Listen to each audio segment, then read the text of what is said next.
Okay. Welcome, trainers, to the PokeSphere. We're your destination for in-depth Pokemon news, community discussions, and editorial content.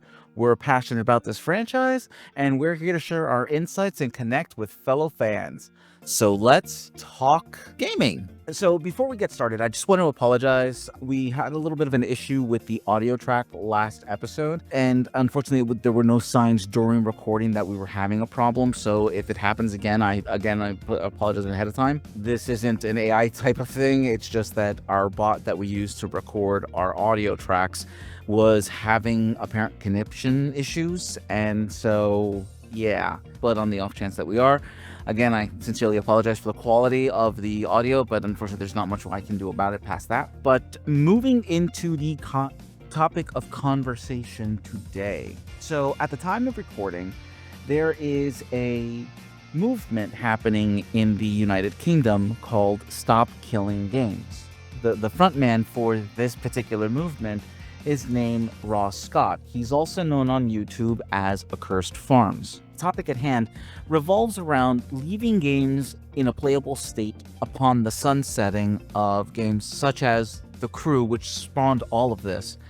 But this also means games like different MMORPGs, like one that's my favorite, City of Heroes, which we'll bring up later in this episode, as well as, other multiplayer games that have either a single player version to continue playing, requesting that companies have at least a server going for players to continue playing, which is a bit unfeasible. But the third option, which is very feasible, is giving the community the tools to set up their own servers to continue the game running long after sunset. Currently, if you are a citizen of the EU, there is a petition, which I'll share links down below, and at the time of recording there are over 600,000 signatures, I believe, but they require 1 million for the topic to be brought to Parliament, where they can then begin discussions on this. And at the core of this entire discussion is it's about consumer protection. I mean, we're talking about an issue that has been happening slowly over the last several years with gaming, as you see a harder and harder push into digital space over physical space. It's one of the biggest reasons why I am a proponent of physical copy games. The issue with charging full price for a video game and then removing it from somebody's library, and not just games. We're talking about any form of entertainment, be it music, be it movies. There are many instances where people have purchased digital products only to have them removed, and they're not paying a reduced price. They're paying a full price for that digital copy that they're no longer gaining access to. And this petition is bringing to the forefront that particular issue.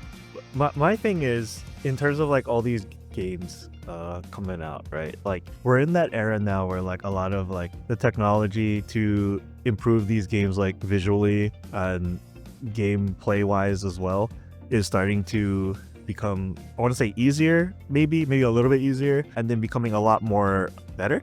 So everything has improved, at least from from the olden days, right? From like the old like 8-bit, 12-bit, 64-bit era of gaming. So I know a lot of these games are taking up a lot of space, or they have like a huge like memory content, like in order to like download and install. And like I can see the convenience of having to do everything through like, let's say, like a digital file over a physical one, because you would have to put all that on something. And I think there was like a news thing, or somebody mentioned like eventually we're gonna stop using like Blu-ray disc for like games. And then I think at that point, like everything will probably either be like maybe cartridge based, or everything will just be like straight digital. And that does pain me a little bit, because I do like having physical copies as well over digital copies. Sometimes there's that sale too. So I didn't just buy $20 of the Grandia 1 and 2 HD collection for my Switch. What are you talking about? But I mean, for stuff like that too, though, right? Like, it's a game, like a physical copy of like the Grandia HD collection. Like, I have no idea where I would find. Maybe like at a retro store. Like, I don't think I'd be able to find a copy of that anyways, just to play like the original base game. So I'd probably have to settle for like a digital copy anyways. HD version of that too, which kind of glad for. But yeah, I think it kind of goes both ways at that point. It's either you're okay with it or you're not okay with it. I agree with pretty much everything that you said about this. It's an actual problem, because one point of contention is you look at, like you said, you mentioned The Crew. That game, essentially for all intents and purposes, is no longer existent. You have so many other games like that where if they get sunset and you spent the money on it, you're out that money. Not to mention what happens and I can't think of the name off the top of my head, but what happens in the cases of a game gets released and then they just completely get rid of services 6 months after it was released. It happened, I don't know, within the past 5 years, I think. It was a Destiny-like game, if I remember correctly, where they hyped it up, people bought it, and then they just said, no, it's not doing well enough and we're getting rid of the services. You'll never get a gaming company 9 times out of 10 to give you your full amount back. So I wonder if they do this, will this cause more, I guess, transactions down the line to sustain a server? And if we're doing it ourselves, are you now just going to have to pay somebody else? That's my only real worry, I guess. My real hesitation is that we're going to end up paying more money to keep these up and going because the original company doesn't want to. Wasn't Concord like I one think of those so, yeah. too, a little bit? Well, I don't know if that was strictly. I want to say it was Anthem, but I could be wrong because I think Anthem's still running. Oh, Anthem. But it's just like if I pay money for this game and then you're removing the services to actually provide support for it, like, what does that even do? And then another huge thing for this is the mobile market. So I played a game, some of you guys might have heard of it. It was called Dragalia Lost. It was a basic little gacha game made by Nintendo. It was a ton of fun. The characters were unique, and it literally had the makings to be its very own Nintendo franchise. I want to say it was 2 years, maybe 3 years into the game running, they were just like, yeah, it's not profitable for us, so we're just getting rid of the service completely. And you can't play that anymore, as far as, at least to my knowledge. And Nope. It's just an app on my iPad. Same. Yeah. It is on my tablet as an app that just exists. I would love if somebody was able to bring it back, but the likelihood of that is probably not going to happen. And I would argue that a lot. Some people spend probably more money on mobile titles than they do, like AAA, console games. But I could be wrong. So one of the biggest things right now in the Pokemon kind of YouTube thing, at least when it comes to talking about the Switch 2 and the way that Nintendo is really presenting itself, is how these game key cards mean no longer owning your game even when you have a physical copy. And honestly, I think this has been something that has been sneak attacking us for long times. Legends of Arceus with its day one patch means that even though you have that physical copy of the game, once there's not a server to download that day one patch, that physical copy is useless for any system that doesn't already have the day one patch. So you're already causing a lockout, or as you got to use the term that you guys are saying, a sunsetting of even physical gaming. So, and this has been going on for years. What kind of to touch on what Guren was saying is they seem to be wanting to shut out the path as almost a means of censoring it or generationally locking it to our nostalgia, so that way when they release something new, we can't just run back to our old favorite thing. We have to run to the new thing. And this is the world where everything in gaming is about the bottom dollar and the investors. We're seeing this heavily with the new management that's taken place with Nintendo surrounding a lot of the accessories of the Switch 2. The cost of the gaming themselves is a whole nother topic to me, because I actually think that that's been coming for years. And as it should be, because things are getting more advanced. It's just the way that it's sneaking up is when it kind of feels like your landlord raising your rent by $300 suddenly instead of doing it $50 every 3 months. But that's another different tangent. My biggest thing is I have a couple friends that are game collectors, and this is absolutely devastating.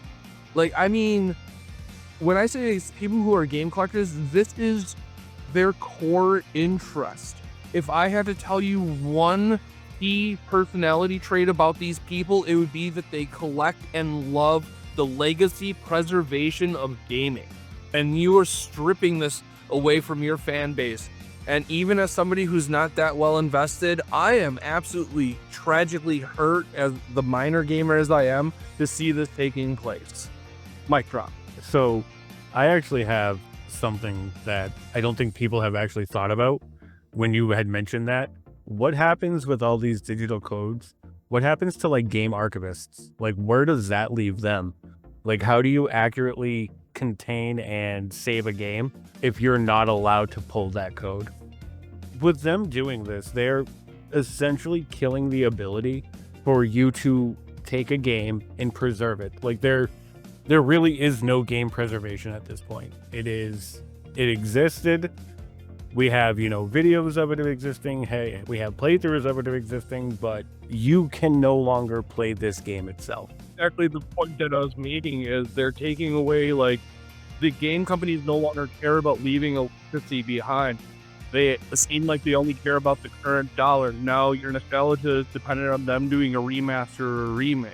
The day one patches and the new game key cards are basically a sneak tactic of doing the same thing and how it affects game archivists and collectors. As far as I know, I'm gonna use the game key card as an example because that's the first thing that popped in my mind after that. As far as I know, they work pretty much like a cartridge in a sense, right? You put in the game and it downloads. In this case, instead of just downloading like a patch or an update or something, it downloads like either the entire game or like the rest of the game that doesn't fit on the game key card, right? You do still need the game key card in order to play the game, which is nice, I guess, to give you that physical feeling. But the fact I'm still on the fence about it, because like you are still downloading the rest of the game, right? So like let's say these cartridges or these game key cards are available to like you can like trade them at like a GameStop or something. I'm pretty sure it still works that way. So yeah, you're gonna, the new person that buys it, he gets the game, puts it into their Switch, they put it into their Switch, and then they do the same process. They download the rest of the game or the game file so that they can play the game. If the servers shut down for Nintendo's eShop for any reason, right? Like maybe they're upgrading their eShop to the Super Nintendo eShop or something like that. I don't know. Maybe they can't call it that, but like what happens after that, right? Like are they starting from fresh new? Do they do they close they close down the old eShop, and then what? You can't download that. Like that new person that probably buys that game after that second person just can't download the game anymore. What do you have to just what do you have to just get a digital copy at that point? But he just spent money buying like this game key card for like maybe that was possibly a crud lot cheaper, right? Like, I mean, I question what the difference between the key cards and games with day one patches are. But I mean, regardless, the conversation is focusing on the sheer inability to continue playing games regardless of the platform overall. So, I mean, to bring it back around, like PC games, like we can't really expect them to just give us a free server to host the platform. But at the same time, they can't expect us to just pay for a short-term experience that could be 6 months or 60 years. Guren, are we positive that you can trade these games into GameStop? I have no idea. I only remember watching a video, honestly, and then like they were just talking about like the potential for it. So I have no idea. Because my theory is what if that game code is already registered to your Switch? Somebody tries to use it because they traded into GameStop and they picked up a used game, and now they bought a $60 or $50 game, but because they don't have the original game key, they can't do anything with it. Well, that's true. That could also lead to like, was it like the bricking situation too, right? Like because it's like, oh, somebody I didn't think about that. Okay. Don't slander me in the comments, please. One of the things I wanted to bring up, because unfortunately, like I said, I'm a little voice. I have mentioned this to a couple people, but no one's really covered it. And so to add evidence that Accursed Farm actually has a point, I'm going to take you back to 2004. 2004, in April, a great game was launched, City of Heroes. It went on for, I think it was 8 years before they sunset it. And this was a game by NC Soft. And so when it was shut down, unbeknownst to the masses, the studio who was behind City of Heroes, somebody leaked the game. Somebody snuck out, because they weren't even told. They were told literally, I think it was like maybe an hour before they made the announcement of shutting down the game. And so one of the developers, somebody, and I don't know who, must have leaked out the game. It got into somebody's hands. For a while it ran on as a server. Then it came out that there's a server out there. The files were then disseminated, and I actually play on one of these servers. It's under the flag City of Heroes Rebirth. There's a bunch of other servers. There's one that's more popular than that one, but I prefer playing on Rebirth because of the stuff that they're doing. Different conversation, but it's because of the fans had gotten the tools to run a server. We now have this game that was thought lost, and it is community run. All the servers are.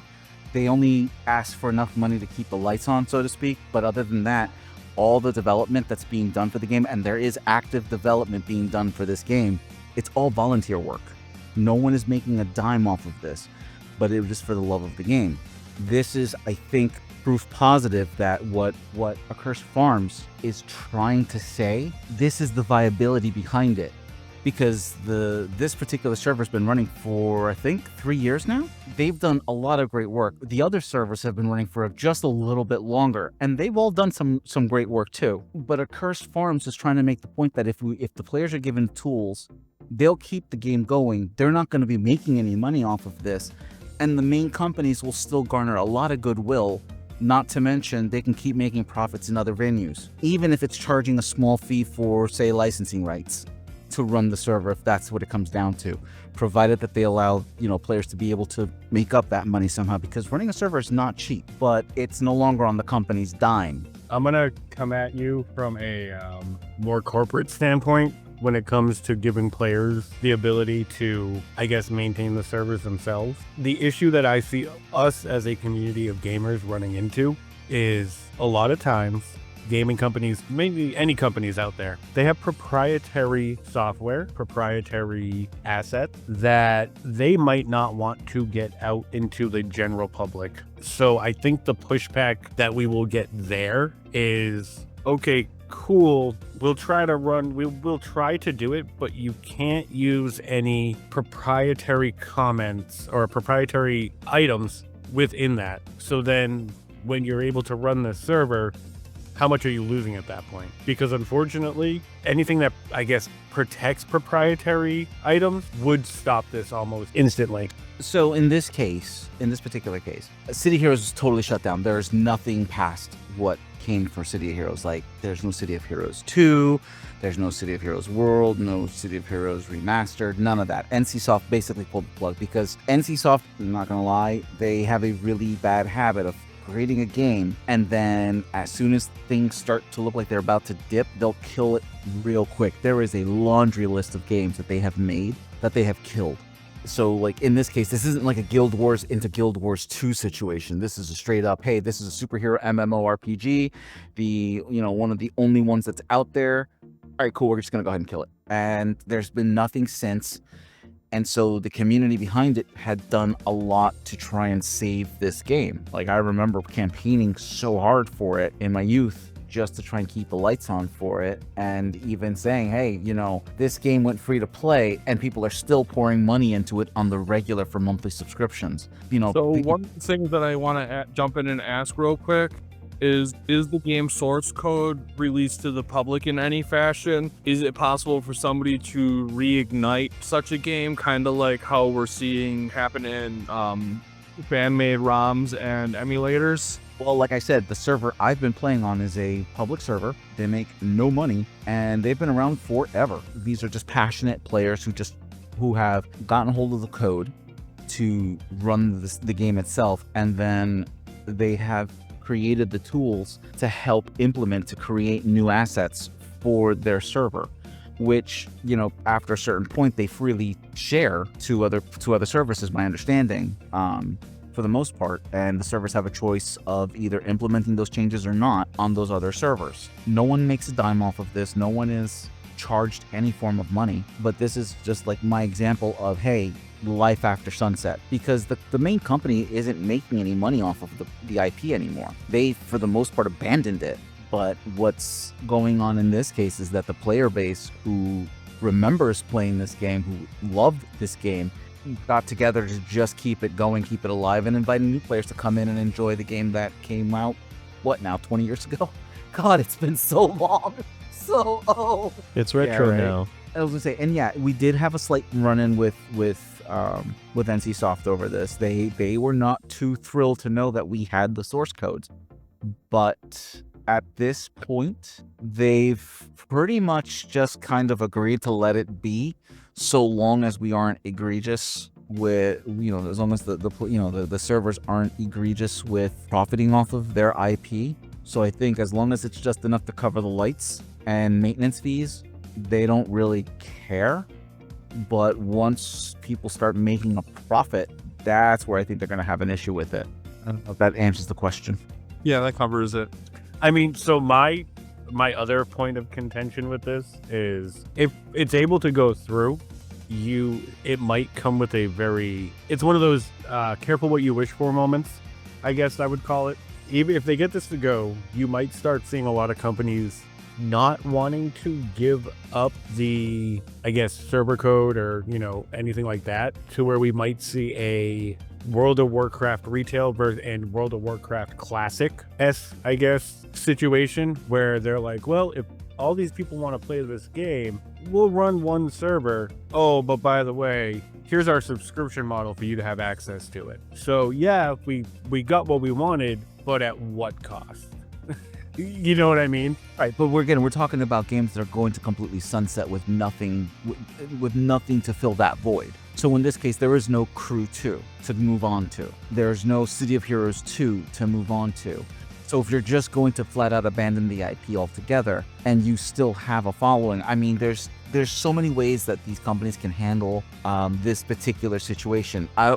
Granted, like I said, having them running a server just for a game on their dime, it seems a bit too much to ask. But if they're not doing anything else with the IP or with the source code at all, even licensing it out to somebody, for pennies on the dollar, that's revenue that they're going to be making without having to put in any effort. And obviously, if it's your IP and you're going to go ahead and license it out, you can put certain restrictions in saying, yeah, you're not allowed to make past a certain amount of money depending on your server size so that you can keep the lights going. Because the more that stays in place, the more that game is going, the more money they can make off of just the licensing rights alone. And if they're covering for their electricity, for the server cost and maintenance, and for the IP, and that's all they're allowed to make, I don't think anybody's going to have an issue to continue playing a server, especially when it's got a pretty decent sized player base. Oh, I agree with that. I mean, it's no matter what, it ends up being a win for the players.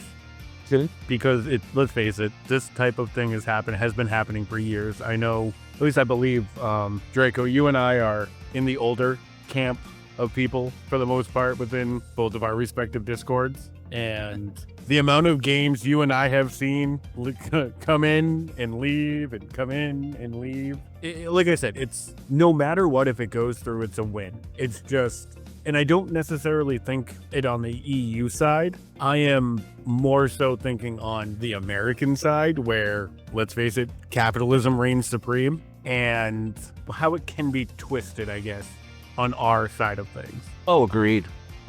And how bigger companies that are ultra protective, like Nintendo, like Pokemon, Blizzard, how that will translate to them. Exactly. That's what this is about. It's just this movement is strictly just to get that conversation going, so that lawmakers can see that on a consumer aspect how kind of crappy it is that people are spending money and then owning nothing. And it's in the gaming space. It's been in the gaming space for years now. It's been in the entertainment industry as a whole. And I think it's far past time that, lawmakers address this issue when it comes to consumer protection and consumer practices. I will say one thing. If this gets me to be able to play Final Fantasy XI again, sign me up. I am all in. Or if this gets me finally my Legends of Dragoon remake, again, let's go. Oh, a remake would be nice for that game. I've been seeing some AI renders of it. So gorgeous.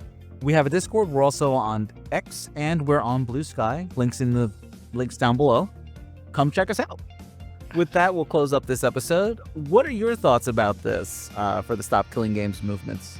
Do you agree that maybe we should have this discussion, have lawmakers discuss about the fact that some of these practices seem a bit shady? If you happen to be listening to this in the EU, go ahead and take a look at the links down below. Honestly, it's better to have this conversation than ignore it. And I fully back this movement, this initiative, and I kind of hope that you all would feel the same as well. At the very least, open to have the dialogue to hash out any details and see where things go. So let us know down below. Be sure to share, like, subscribe. Let us know how we're doing. And as always, we'll see you in the next video.